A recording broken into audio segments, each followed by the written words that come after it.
오늘 누가복음 10장 25절에서 37절 말씀, 누가 나의 이웃인가 라는 제목으로 하나님 말씀 같이 보도록 하겠습니다. 오늘 말씀은 우리가 잘 알고 있는 선한 사마리아인에 관한 이야기입니다. 이 이야기는 교회에 다니는 우리뿐만 아니라 세상에 있는 사람들도 너무나 잘 알고 있는 이야기입니다. 탕자의 이야기, 그리고 선한 사마리아인 이야기, 이런 이야기들은 교회를 다니지 않는 일반 세상 사람들도 잘 알고 있는 그런 이야기입니다. 특별히 이 선한 사마리아인에 관한 이야기를 통해서 세상에 법도 만들어질 정도로 착한 사마리아인 법이라는 것이 있습니다. 누군가 어려움에 처해 있을 때 그 사람을 외면하고 도와줄 수 있음에도 불구하고 외면하고 가면 그 행위에 대해서 처벌하는 법이 착한 사마리아인 법입니다. 얼마 전에 한국에서 있었던 사건이었습니다. 택시를 운전하시는 운전기사가 택시를 운전하는 가운데 손님을 모시고 가다가 심장마비가 왔습니다. 그럴 때 목적지에 다 도착을 했는데 거기에서 이제 심장마비가 왔는데 같이 택시에 탔던 손님들이 그 택시 기사를 차에 심장마비가 왔을 때 어떻게 해야 됩니까? 가서 응급처치를 하고 그것이 하면서 911 한국은 119죠. 거기다가 전화해서 불러야 됩니다. 그런데 이분들이 그걸 하지 않았습니다. 이분들이 친구들하고 같이 골프를 치러 가는 그 길이었습니다. 골프 치시는 분들 굉장히 중요하게 생각하는 것이 티타임입니다. 그 시간이 늦으면 안 됩니다. 그래서 그분들이 고민 끝에 그냥 그 심장마비가 왔던 그 택시기사 그분을 그 현장에 방치하고 본인들은 그 골프 시간에 맞춰서 가버렸습니다. 그리고 그분이 안타깝게도 그 택시 기사분이 돌아가셨습니다. 그래서 이것이 뉴스가 되고 사회 문제가 되었습니다. 어떻게 이럴 수가 있느냐? 그런데요, 한국에 있는 그 법은 이 부분을 처벌할 수가 없습니다. 처벌 못합니다. 도덕적인 비난은 받을 수 있지만 그 부분에 대해서 처벌하지 못해서 그때 한참 이 착한 사마리아인 법, 이것을 한국에도 빨리 도입을 해야 된다, 이런 의견들이 있었습니다. 실제로 과거에 영국의 다이애나비가 프랑스에서 교통사고로 죽어가는 그 현장에서 그 사고가 나서 거의 죽어가는데 그 파파라치들이 사진을 찍었습니다. 그 상황에서는 빨리 응급처치를 하고 이 차에서 끄집어내서 이 사람의 생명을 살려야 되는데 그것은 둘째로 하고 본인들은 그 사고 현장을 막 사진을 찍었습니다. 그래서 프랑스는 이것이 법이 있습니다. 그래서 그 착한 사마리아인 법에 의해서 그 파파리치들이 처벌을 받았던 그 예가 있었습니다. 이 선한 사마리아, 착한 사마리아인 법이 그런 것입니다. 누군가 어려움을 당했을 때 그것을 도와주지 않을 때 처벌을 하고, 그리고 도와주는 가운데 또 사고가 생길 수 있습니다. 교통사고가 나서 차에 이렇게 갇혀있는 사람을 끄집어내다가 그 사람이 더 다칠 수 있습니다. 그렇기 때문에 많은 사람들이 사고가 났을 때 현장에서 그냥 누군가 올 때까지 가만히 있는 경우가 있습니다. 왜냐하면 잘못 손을 댔다가는 다칠 수 있기 때문에. 실제로 중국에서 쓰러진 할머니를 돕다가 그 할머니 허리가 다리가 이게 부러지는 그 일이 생겨갖고 그것을 또 수를 하게 되고, 또 중국 법원이 그 도와준 사람에게 얼마를 물어내라, 그런 실제 그런 사건이 있었습니다. 그래서 요즘은 중국은요 도와주지 않습니다. 그 법이 생겨난 이후 그 케이스를 본 다음부터 이렇게 쓰러져도 그냥 외면하고 지나간다고 합니다. 도움이 필요한 사람들 울부짖어도 그것에 반응하지 않는, 어떻게 보면 굉장히 무서운 세상이 되어가고 있는 것이 아닌가 이렇게 생각이 됩니다. 길거리에 누가 쓰러져 있어도 도와주지 않는 그런 무서운 그런 세상이 된 것이 아닌가 생각이 됩니다. 요즘 이 착한 사마리아인 법에 대한 찬반이 굉장히 뜨겁게 이야기되는 것을 보게 됩니다. 특별히 요즘 전 세계적으로 난민 문제 때문에 골머리를 앓고 있습니다. 이 선한 사마리아인 법을 또 악용하는 사람들이 있습니다. 그런 뉴스도 듣게 됩니다. 차를 운전하고 가다 여성 운전자가 길거리에서 응급한 상황을 만난 사람을 보고 차를 세웁니다.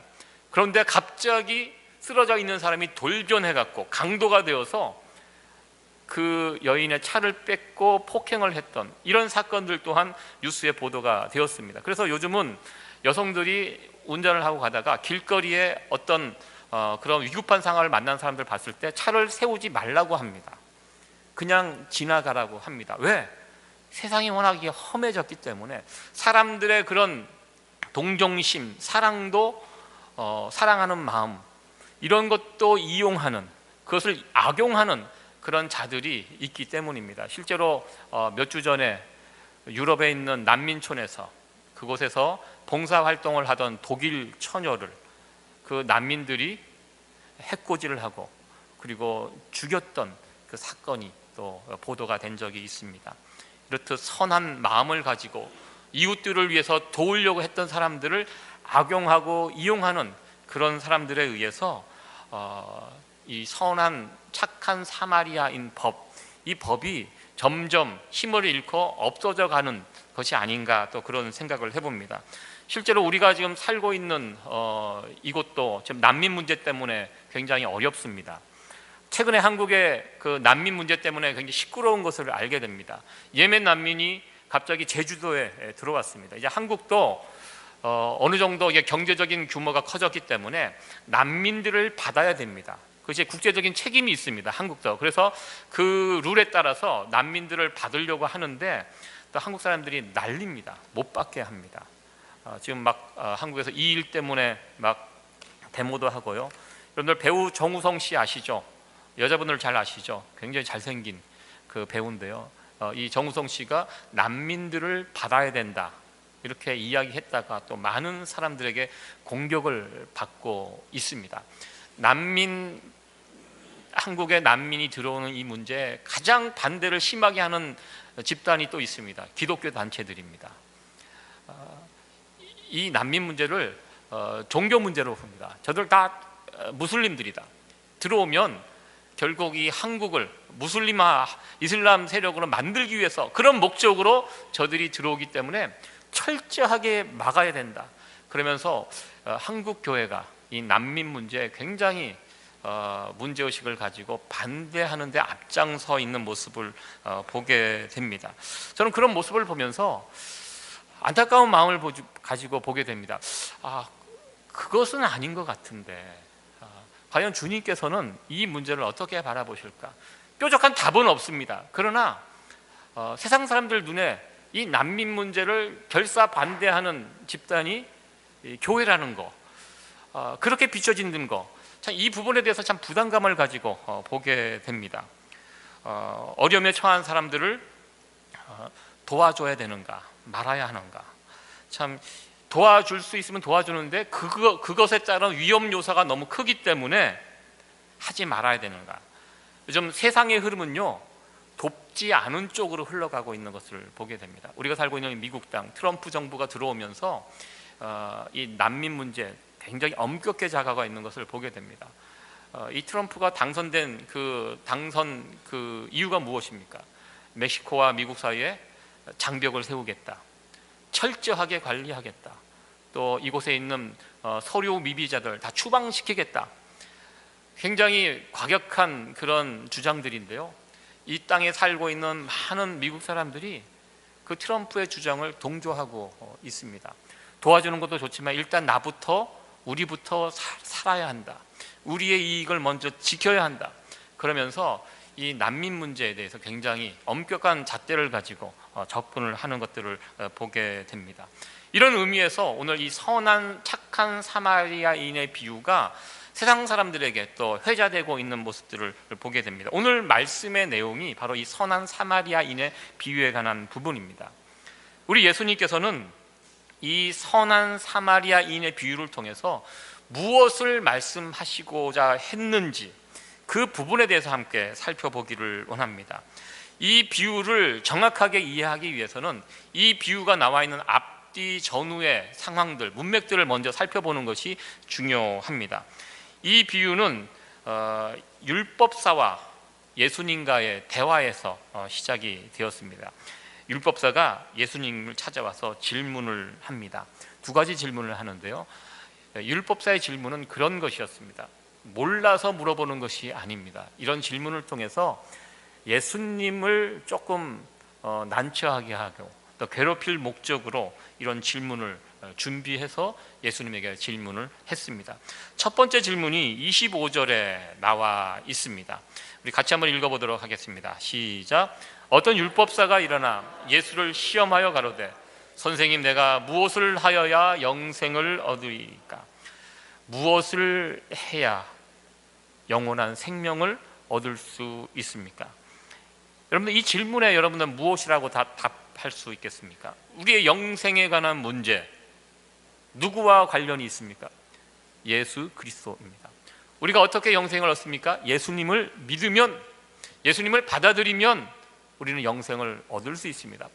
오늘 누가복음 10장 말씀을 전했는데요, 앞뒤 내용을 살펴보면 예수님은 이 부분에 대해 끊임없이 말씀을 전해주셨습니다.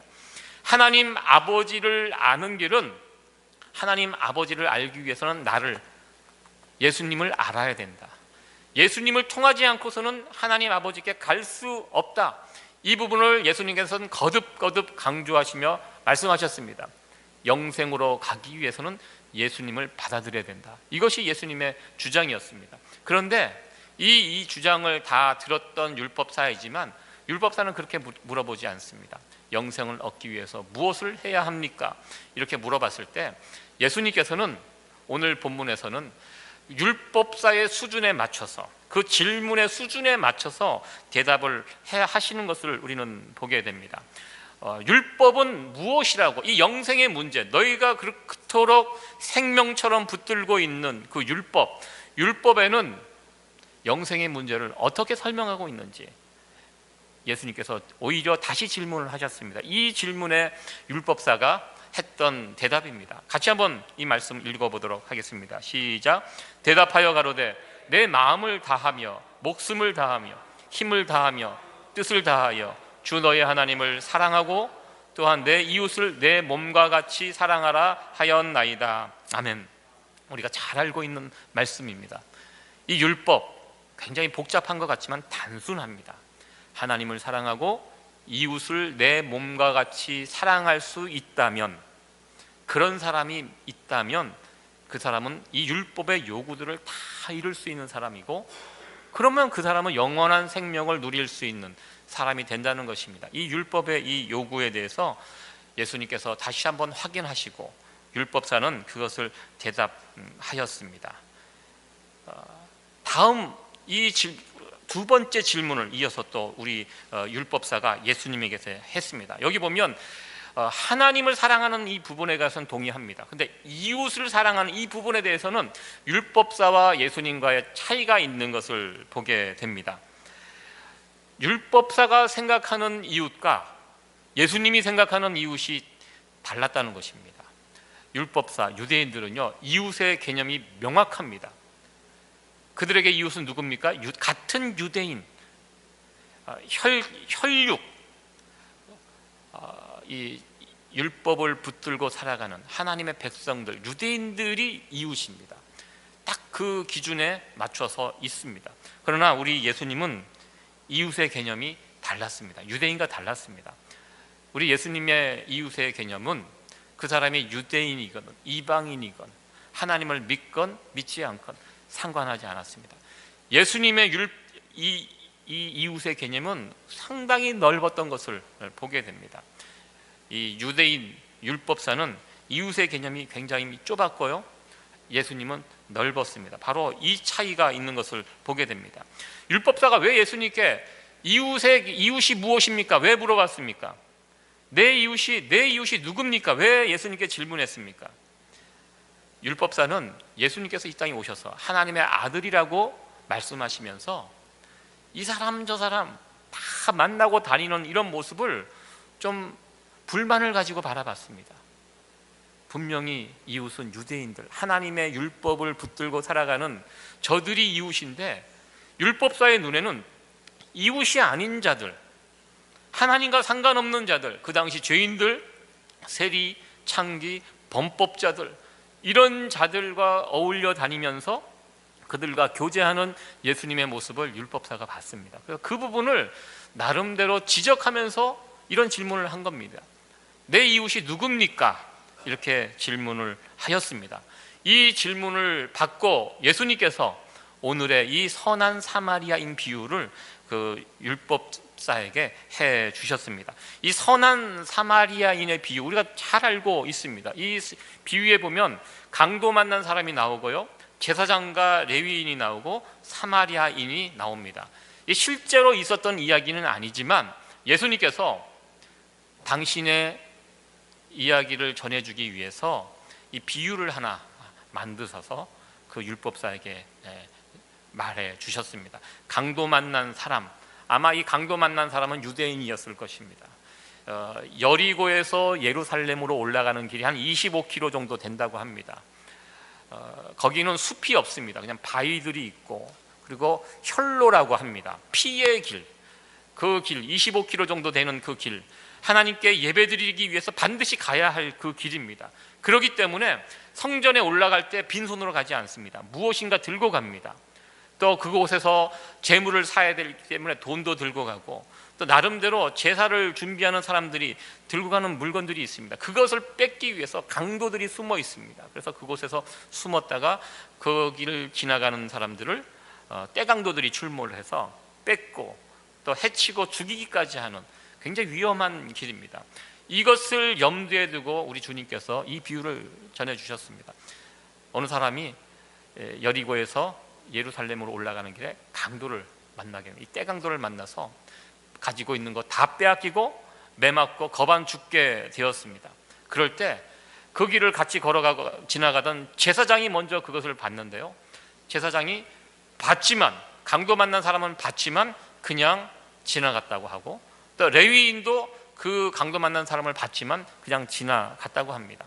제사장, 레위인 누굽니까? 유대인 중에 유대인, 하나님의 율법을 정확하게 알고 있던 그런 사람들입니다. 그럼에도 불구하고 자신 눈앞에서 펼쳐지는 그런 도움이 필요한 사람을 그냥 지나쳤다고 예수님은 비유해서 그렇게 말씀을 하셨습니다. 모든 사람들이 다 지나친 것이 아니었습니다. 그 중에 한 사람, 특별히 사마리아인으로 설명을 합니다. 이 사마리아인은 누굽니까? 유대인들이 가장 혐오하는 사람들입니다.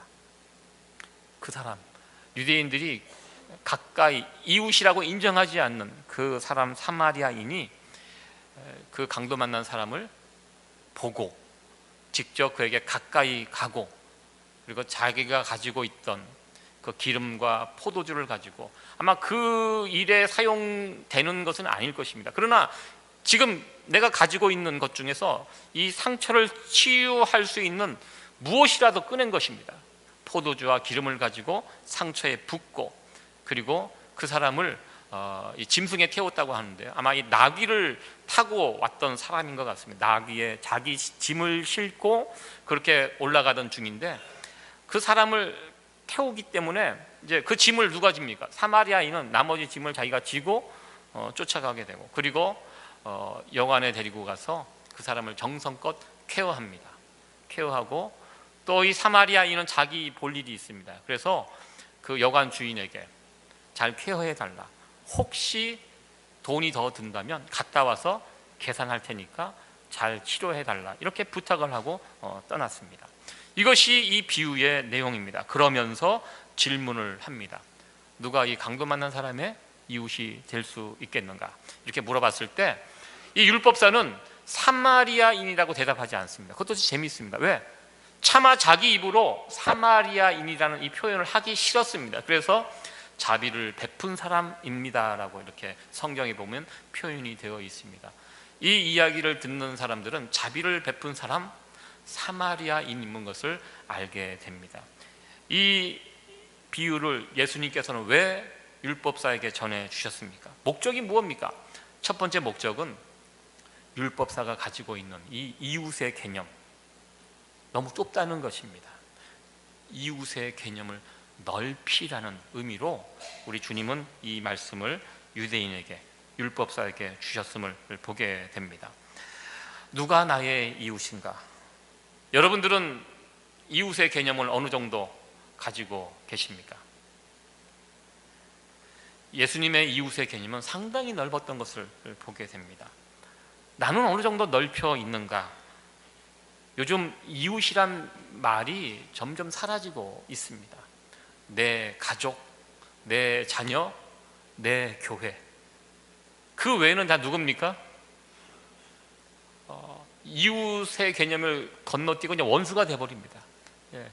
그냥 그저 그런 아무렇지도 않은 사람으로 이렇게 자꾸 별로 상관없는 사람들로 이렇게 구분 짓고 살아가고 있는 것은 아닌지, 그럼 저와 여러분의 모습을 한번 돌아봤으면 좋겠습니다. 나는 이웃의 개념이 자꾸 좁아들고 있는지, 아니면 주님의 말씀처럼 점점 넓어져 가고 있는지. 제가 예전에 미국에 처음 왔을 때, 미국이란 나라가 얼마나 넓습니까? 여름이 되면 자주 여행을 다녔습니다. 친구 목사님 집에 방문하기도 하고, 나중에는 여행 다니기가 쉽지 않을 거다 해서 여름방만 되면 무조건 그 플로리다 저쪽 미국의 넓은 남부 중부 지역으로 뭐 하루 이틀 운전하면서 막 다녔습니다. 미국이 참 넓어갖고요, 그렇게 운전하고 찾아가면 같은 한국 사람을 만나도 너무 반가웠습니다. 이 넓은 곳에서 같은 한국 사람이라는 그 이유만으로, 또 한국 교회 어딜 가도 같은 하나님을 섬기는 한국 사람이라는 이유로 금방 친구가 되고 이웃이 되고 그렇게 살았습니다. 그런데요, 한국 사람들이 정말 많이 살고 있는 뉴욕, 저도 예전에 워싱턴 DC 쪽에도 한국 사람들이 많은데요, 그렇게 사람들이 많은 곳에서 살다 보니까 같은 한국 사람도 자꾸 구분이 지어지는 것을 또 보게 됩니다. 특별히 저도 이제 목사님들 모임에 이렇게 목사님들을 만나면, 목사님들이 참 많이 계십니다. 만나면 먼저 체크를 합니다. 교단이 어디시냐고. 같은 교단이면 친구가 되고, 같은 교단이 아니면 그냥 멀리합니다. 저는 장로교 목사인데요, 뭐 침례교, 순복음, 뭐 이렇게 감리교 목사님을 만나면 잘 교제하지 않습니다. 이 신앙이 다르다. 그래서 교제하지 잘 안 하려고 합니다. 굉장히 저의 못난 모습입니다. 제가 지금 속해 있는 교단이 PCA 교단입니다. 사교도 PCA 교단 목사님만 사귀려고 하고요. 그리고 제가 나왔던 학교 선배 후배들 그 출신 분들만 만나서 교제하려고 합니다. 자꾸 제 이웃의 그 범위가 좁혀져가는 저의 못난 모습을 또 이렇게 보게 됩니다. 여러분들은 다른 교회 성도님들하고 친하게 잘 지내십니까? 잘 모르세요? 예. 교회 떠나면 다 원수가 됩니까? 어떻습니까? 저도 그런 것 같아요. 저도 이렇게 교회를 섬기다 보니까요, 내 교회 성도들의 문제만 관심 갖지 다른 교회 성도님들의 문제는 조금 그 중요도가 떨어지는 것 같아요. 그래서 다른 교회는 다른 교회 목사님들이 신경을 쓰시고, 저는 내 교회 교인 성도들만 이렇게 하려고 하는, 자꾸 이게 세월이 가고 나이를 먹다 보니까, 죄송한 표현이지만 자꾸 이런 부분들이 좁아지는 제 못난 모습들을 솔직하게 고백을 해보게 됩니다. 우리 주님의 이웃 개념은요, 상당히 넓었다는 것입니다. 우리의 좁아진 이 이웃의 개념이 점점점 넓혀져 갈 수 있기를 간절히 소원합니다. 선한 사마리아인 비유 통해서 마지막으로 살펴볼 그 문제는, 선한 사마리아인이 강도를 만난 사람을 위해서 했던 선한 행동에 관해서 한번 생각을 해보려고 합니다. 선한 행위들이 있습니다. 여기 보면 이 선한 행위를 통해서 이 사마리아인은 선한 이웃이 되었고, 우리가 어떻게 이웃을 만들어 갈 수 있을까? 오늘 이 선한 사마리아인의 행동에 4가지 행동을 통해서 우리가 한번 도전을 받으려고 합니다. 어떻게 영생을 얻을 수 있습니까? 율법의 답은 하나님을 사랑하고 이웃을 사랑하는 것입니다. 이 두 사랑이 어쩌면 연결이 되어 있다는 것입니다. 하나님 사랑하는 거 어떻게 합니까? 우리가 주일날 이렇게 예배하고 정성껏 하나님께 헌금 드리고 신앙생활 열심히 하는 거, 이거 하나님 사랑하는 모습일 수 있습니다. 보이지 않는 하나님을 우리가 어떻게 사랑할 수 있는가? 그와 같은 우리의 신앙생활을 통해서 하나님 사랑하는 것을 증명할 수 있습니다. 그러나 하나님을 사랑하고 내 이웃을 내 몸같이 사랑하라는 이 말씀이 같이 연결이 되어 있게 이렇게 표현되는 것은요, 내가 하나님을 사랑한다면 내 주변에 있는 이웃을 사랑할 수 있어야 한다는 것입니다. 하나님 사랑을 이웃 사랑을 통해서 증명할 수 있어야 한다는 것입니다. 하나님을 사랑하는데 이웃에 대한 관심과 사랑이 없다면 그 사람은 하나님 사랑하는 사람이 아니라는 것입니다. 요한일서 3장 18절 말씀 우리 같이 한번 읽어보도록 하겠습니다. 자녀들아, 우리가 말과 혀로만 사랑하지 말고 오직 행함과 진실함으로 하자. 아멘. 내가 사랑합니다. 생각하고 말하는 거, 그것도 중요합니다. 그러나 거기서 그치면 그 사랑이 진짜인지 모릅니다. 우리의 사랑은 항상 행함과 진실함으로 나타날 때 그 사랑이 진짜라는 것입니다. 요한일서 3장 18절은 이 말씀을 우리에게 강조하고 있습니다. 오늘 성경에 나와 있는 이 이야기에 나온 선한 사마리아인은 자신의 행동을 통해서 이웃 사랑을 증명했던 것을 우리는 보게 됩니다. 구체적으로 우리가 주변 사람들을 우리의 이웃으로 만들어갈 수 있는 이 네 가지 행동을 오늘 본문에서 찾을 수 있다고 생각을 해봅니다. 이렇게 하면 우리는 선한 이웃이 될 수 있고요, 그렇게 하면 이웃들을 만들 수 있다는 것입니다. 첫 번째, 우리가 어떻게 하면 선한 이웃이 될 수 있고 또 이웃을 만들 수 있을까요? 첫 번째, 가까이 찾아가는 것입니다. 첫 번째 우리가 할 일, 우리가 선한 이웃이 되는 방법, 우리가 이웃을 만드는, 어떻게 이웃을 만들어 갈까? 먼저 어려움을 당한 사람들을 가까이 찾아가는 것, 이것이 중요합니다. 오늘 본문에 보면 10장 34절에 그렇게 표현이 되어 있습니다. 가까이 가서, 이 부분이 먼저 눈에 들어왔습니다. 이 제사장과 그리고 레위인은 강도 만난 사람을 봤습니다. 아마 마음속으로는 아유, 너무 안 됐다, 왜 저런 일을 당했을까, 하나님의 은혜가 저분께 함께 있기를 아마 기도하면서 갔을 것입니다. 그러나 그 사람들은 그것을 보고 돌아갔습니다. 그런데 사마리아인은 어떻게 했습니까? 가까이 갔습니다. 그에게 가까이 가는 것, 이것이 이웃을 만드는 것, 내가 좋은 이웃이 되는 첫 번째 아주 중요한 부분이라고 생각을 해 보았습니다. 저희들 가끔 길을 가다 보면 길거리에 차가 이렇게 펑크가 나서 서 있는 차들을 볼 때가 있습니다. 그러면 꼭 어떤 사람 지나가다가 차를 세워서 그것을 도와주는 분들이 있습니다. 미국 분들 그거 잘 하십니다. 혹시 여러분들 그렇게 한번 해보신 적 있으십니까? 지나가다가, 특별히 여자분들은 차 타이어가 펑크 나면 이거 감당 못합니다. 혹시 우리 여성분들 가운데 차 타이어를 이렇게 손수 갈아보신 분들, 그거 굉장히 어려운 거죠. 제 아내는 타이어가 펑크가 나면 바로 저에게 전화를 합니다. 그럼 제가 어디에 있든지 달려가야 합니다. 30분 안에 달려가야 합니다. 그런데요, 이렇게 지나가다 보면 특별히 여성 운전자들이 그런 일을 당했을 때 차를 세워서 그 사람에 가까이 가서 그런 일들을 수습해 주는 사람들, 기사도 정신을 발휘해 주는 분들이 있습니다. 제가 지나가다가 한국 분들은 잘 못 보는 것 같아요. 대부분 이 서양 분들이 그런 일들, 기사도 정신에 충만하신 분들이 있어서 그렇게 어려운 일을 당한 사람들을 가까이 가서 그 일들을 하는 분들이 있는 것을 보게 됩니다. 그게 이웃 사랑하는 모습이라는 것입니다. 어려운 일을 당한 사람이 있으면 가까이 가서 살피고 무엇인가 도움을 주려고 하는 이런 마음, 이런 사람들이 좋은 이웃이고, 이런 행위들을 통해서 좋은 그 사람들을 이웃으로 만들 수 있다는 것입니다. 두 번째로 이 선한 사마리아인이 했던 행위는 상처를 치료해 주었다는 것입니다.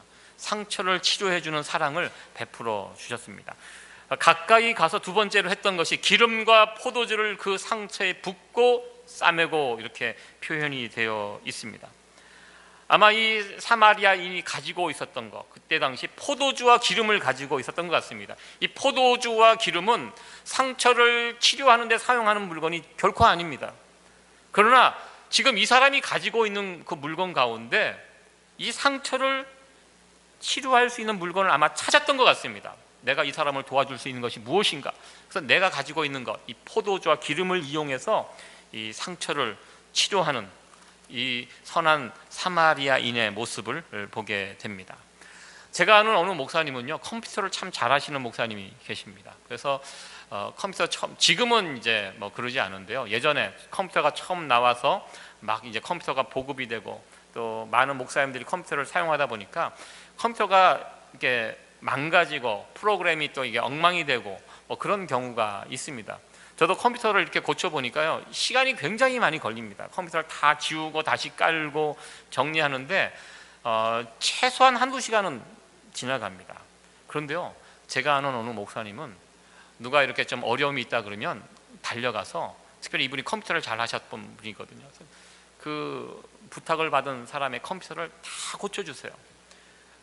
그 집에 갈 때 컴퓨터를 고치는데 도움이 될 만한 부속품들 다 들고 가요.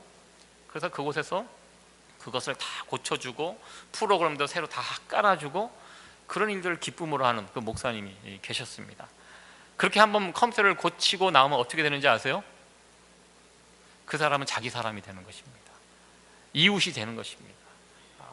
내가 가지고 있는 것을 가지고 누군가에서 쏟아 부어줄 때 사람은 그렇게 얻어가더라고요.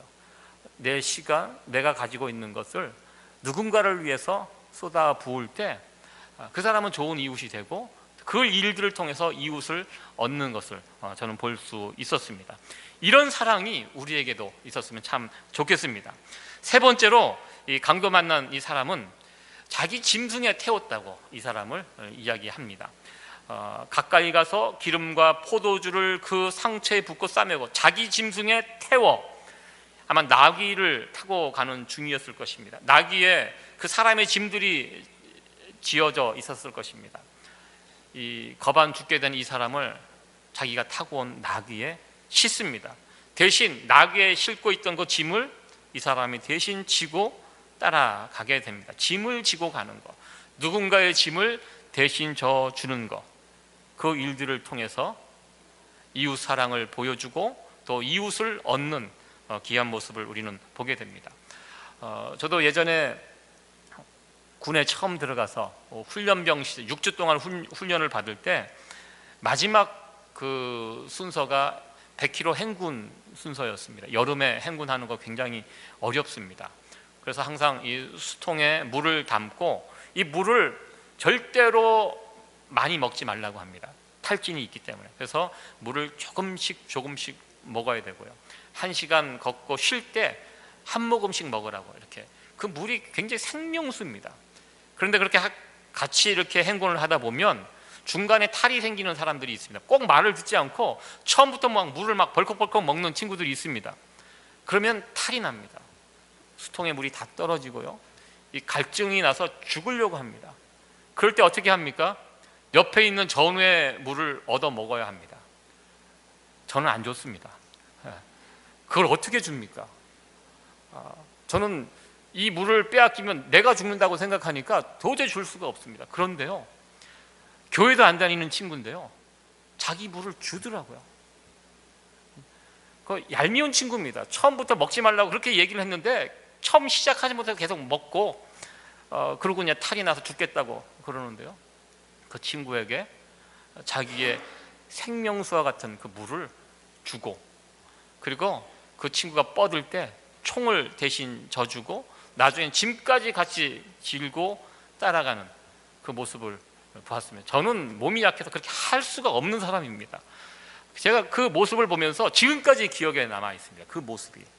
계속 질문을 합니다. 과연 나는 다시 그때가 되면 할 수 있을까? 전 자신이 없습니다. 그렇게 하면 제가 죽을 것 같으니까요.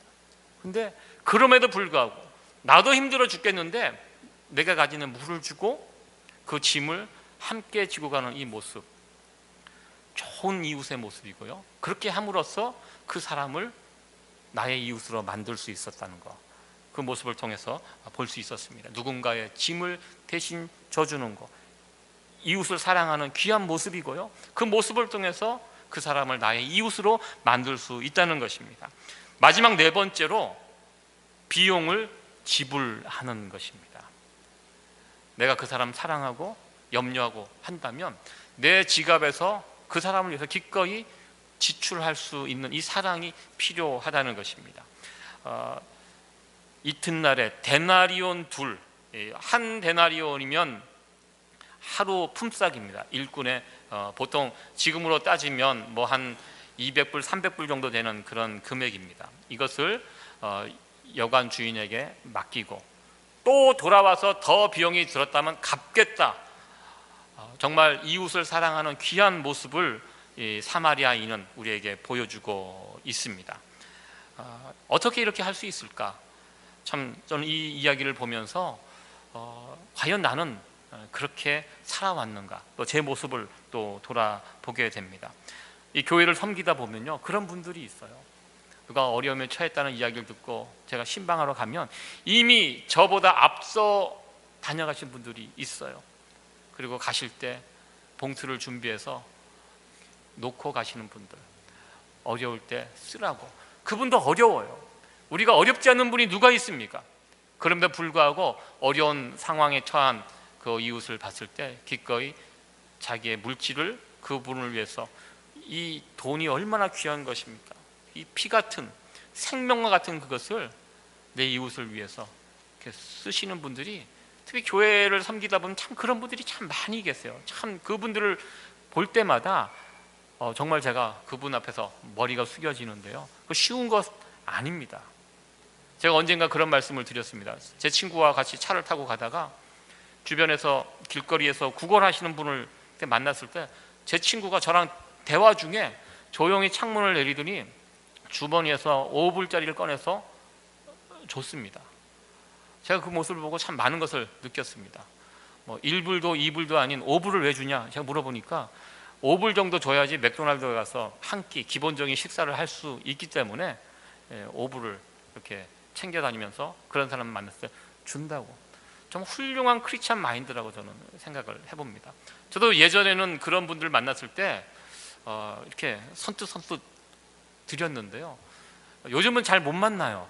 제가 피해서 다니는지 모르지만 참 제가 많이 마음이 약해지고 또 이게 좁아져 있구나, 또 그런 모습을, 또 그런 생각을 해보게 됩니다. 누군가를 위해서 내 지갑을 열고 돈을 지불할 수 있을 때 그것이 진짜 행동하는 이웃사랑의 모습이라는 것입니다. 그렇게 하면 이웃을 얻게 된다는 것입니다. 이와 같은 이웃사랑은 말로 하는 것이 아니라 구체적인 행동이 되어야 한다면 예수님께서는 오늘 이 선한 사마리아인의 비유를 통해서 말씀을 하셨습니다. 그리고 오늘 본문 마지막에 말씀하셨습니다. 이 말씀 같이 한번 읽어보도록 하겠습니다. 시작. 가로되 자비를 베푼 자니이다. 예수께서 이르시되 가서 너도 이와 같이 하라 하시니라. 아멘. 이 노란색으로 표시된 이 부분이 우리에게 얼마나 도전이 되는 그 말씀입니까? 율법사하고 이런저런 얘기를 하고 마지막 결론으로 주신 이야기입니다. 율법사도 깨달았습니다. 누가 선한 이웃이 되는지 알았습니다. 그렇구나, 그렇게 해야지 선한 이웃이 되고 그렇게 해야지 진짜 이웃을 얻을 수 있구나 깨달았습니다. 그러자 예수님께서 바로 말씀하십니다. 가서 너도 이와 같이 하라. 어쩌면 이 오늘 말씀의 가장 중요한 부분이 이 부분이 아닌가 이렇게 생각을 해봅니다. 가서 너도 그렇게 하는 것, 그렇게 할 때 우리는 선한 이웃이 될 수 있고 이 일을 통해서 우리는 이웃을 만들어갈 수 있다는 것입니다. 말씀을 정리하도록 하겠습니다. 오늘 우리가 살고 있는 이 시대는요, 이웃의 개념이 자꾸 좁아지는 시대에 우리가 살고 있습니다. 가만히 보십시오. 세상의 흐름이 지금 어떻게 가고 있는가? 일단 나부터 살아야 되고요. 미국이 예전에는 얼마나 넉넉한 나라였습니까? 어려운 나라 원조해주고요, 무상으로 원조해주고 어떤 문제가 있을 때 직접 개입해서 그 문제를 풀어주는 이 경찰 국가와 같은 역할을 과거에 미국이 했습니다. 이제는 그렇지 않습니다. 미국이 달라졌습니다. 난민 문제를 굉장히 엄격하게 다루고 있습니다. 최근에 이제 중국 가까운 캐나다 무역 분쟁이 일어납니다. 이웃 나라의 마음들을 다 잃어가고 있는 미국의 모습을 보게 됩니다. 이 난민 문제 심각합니다. 이제 유럽이 난민 문제 잘못 다뤄갖고 지금 나라가 굉장히 어려워지고 있습니다. 그래서 한국도 그 모습을 보고 난민을 가급적 안 받으려고 합니다. 그렇다면 목사님 무슨 답이 있습니까? 저도 답이 없습니다. 그렇지만 이 난민 문제를 기독교인들에게 맡기면 잘 해결할 것이다. 한국은 그런 흐름이 있습니다. 왜? 특별히 한국 교회가 이걸 반대하기 때문에. 난민 절대로 받으면 안 된다. 저 이슬람 세력이 들어오면 금방 한국이 이슬람화된다. 난민 결사 반대. 막 그 팻말을 만들어 갖고 하는, 제가 그 모습을 보면서 답은 없지만 저건 아닌데, 우리 예수님의 말씀과 모습은 그게 아닌데 왜 저럴까? 좀 걱정스러운 모습으로 저는 보고 있습니다. 세상은 점점 이웃이 좁아 들어가고 있어요. 이게 세상의 흐름입니다. 그러나 우리 예수님, 이 성경의 흐름은 그렇지 않다는 것입니다. 우리 예수님의 이웃의 개념은 넓습니다. 더 나아가 우리 주님은 우리에게 요구하고 계십니다. 너희가 선한 사마리아인이 되어서 주변 사람들을 이웃으로 만들어 가라는 것, 이것이 우리 주님이 우리에게 주시는, 이 시대에 살아가는 우리에게 주시는 요구라는 것입니다. 그렇게 점점 이웃을 넓혀가는 것, 주변의 모든 사람들을 나의 이웃으로 만들어 가는 것, 이것이 주님이 우리에게 요구하시는 모습이라는 것을 잊지 않았으면 좋겠습니다. 내가 좋아하는 사람들을 좋아하고 내게 이익이 되는 사람들만 찾는다면 그것은 이웃사랑이 아니라는 것입니다. 우리 예수님은 언제나 혈과 육을 뛰어넘는 그런 사랑을 보여주셨습니다. 누가 당신의 이웃입니까? 이 물음에 우리가 주님의 마음을 품고 우리의 주변 사람들을 바라볼 수 있는 그런 저와 여러분들이 됐으면 참 좋겠습니다. 그래서 오늘 주신 말씀과 같이 구체적인 그런 이웃 사랑의 그 모습을 통해서 내 주변에 있는 사람들을 이웃으로 만들어가며 이 일들을 통해서 하나님을 사랑하는 간절한 우리의 마음을 증명해 보일 수 있는 그런 저와 여러분들, 그리고 우리 세이비오 교회가 될 수 있기를 간절히 축원합니다. 기도하시겠습니다.